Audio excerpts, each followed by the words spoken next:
Bonjour à tous et bienvenue dans notre jeudi rencontre avec un professionnel. Aujourd'hui, nous retrouvons Lou Trigolet. Bonjour Bonjour à Lou, tous. Donc moi je suis Lou Trigolet, diététicienne nutritionniste. bienvenue. Donc aujourd'hui, nous allons répondre à une seconde question qu'on a pu nous poser sur nos différents réseaux. Suite à votre présentation, donc beaucoup se sont posé la question de la composition de leur repas. Est-ce que vous pouvez nous éclairer sur ce sujet? Oui, je peux. Pendant cette période là, de confinement, je pense qu'on a tous été au moins une fois dans la même situation de ne pas retrouver les produits qu'on avait l'habitude d'acheter dans les magasins. Donc il faut s'adapter à chaque fois et il y a toujours possibilité de faire quelque chose de bien. Les choses auxquelles on peut penser de la manière de modifier le repas, c'est diminuer la consommation de produits sucrés. Comme on l'a dit la semaine dernière, notre activité journalière, elle a diminué. On est beaucoup plus immobile. Donc, si on garde notre même consommation au niveau des produits sucrés, bah, leur effet néfaste sur la santé va être plus importante, car il y a beaucoup moins de possibilités pour l'éliminer. La chose aussi qui est importante, c'est au niveau de la consommation de viande, poisson ou œufs. On n'a pas toujours ce qu'on souhaite en ce moment, parce que bah il y avait moins de pêche, pour limiter les pertes, les stocks de viande étaient moins présents. Pareil au niveau des œufs, pendant 1 ou 2 semaines, on a eu des pénuries. Pour toujours apporter des protéines de qualité, il y a une solution, c'est d'augmenter notre consommation de légumes secs. L'idéal, c'est d'associer les légumes secs et les féculents au cours d'un même repas. Combiner les deux, ça nous permet d'avoir des protéines de vraiment très bonne qualité. Dans les féculents, on retrouve tout ce qui est pâtes, riz, semoule, quinoa, boulgour. Et dans les légumes secs, on va retrouver plutôt les pois secs, les lentilles, les haricots secs, les fèves, la luzerne. Les légumes secs, ce qui est très très important, c'est donc comme je l'ai dit tout à l'heure, la qualité des protéines et aussi parce qu'ils sont très riches en fibres. Les fibres ont un effet positif sur le transit et sur la prévention des maladies. Pas toutes les maladies, mais certaines comme les maladies cardiovasculaires, les problèmes digestifs, et ainsi de suite.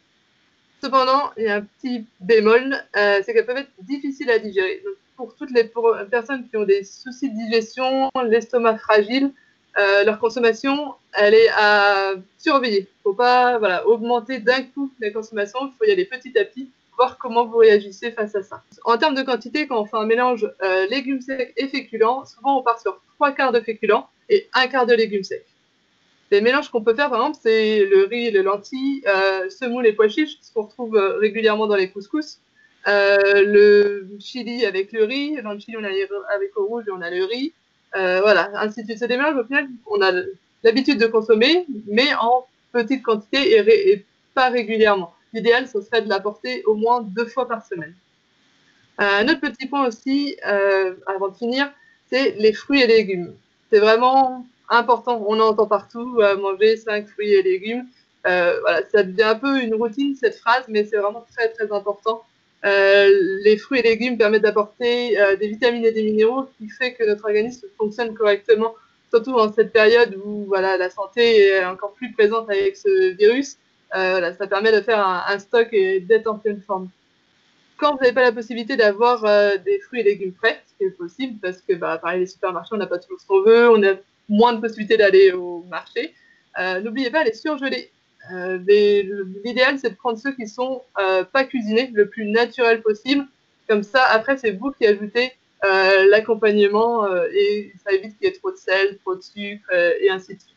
Et vraiment, au niveau des surgelés, quand on ne peut pas avoir ce qu'on veut, on a les conserves qui sont aussi très bien. L'idée, ce qu'il faut, c'est manger des légumes. Voilà. Si vous avez que des boîtes, et ben, c'est pas grave. Il faut juste penser à les rincer pour enlever le jus de conservation qui est souvent très très salé. Donc voilà, et ce que je peux vous dire aussi, en cette période de confinement, l'idéal serait de passer un peu plus vers le fait maison et le local. C'est l'occasion de tester plein de nouvelles recettes. Oui, tout à fait. Le local, en plus, ça peut aussi faire marcher donc les producteurs qui sont dans notre région et les Exactement. commerçants également par la suite. Merci beaucoup pour toutes ces précisions. On retient beaucoup de choses de votre intervention. Le fait de pouvoir retrouver des protéines ailleurs dans le classique viande, œuf, poisson. Comment aussi les mélanger avec des féculents.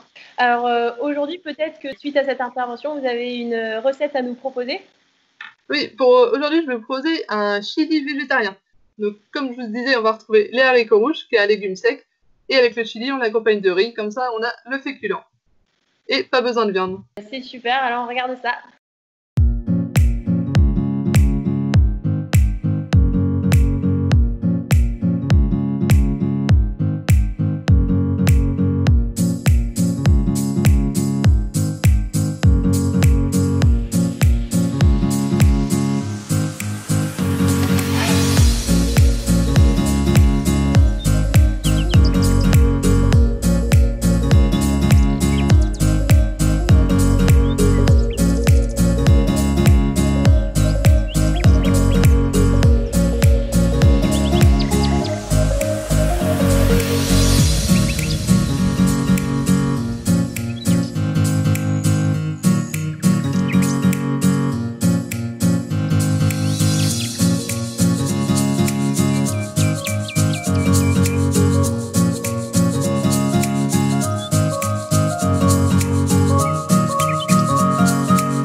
Merci beaucoup de nous avoir suivis pour ce jeudi rencontre avec un professionnel. Merci à Lou d'être venu. Au revoir, bonne journée.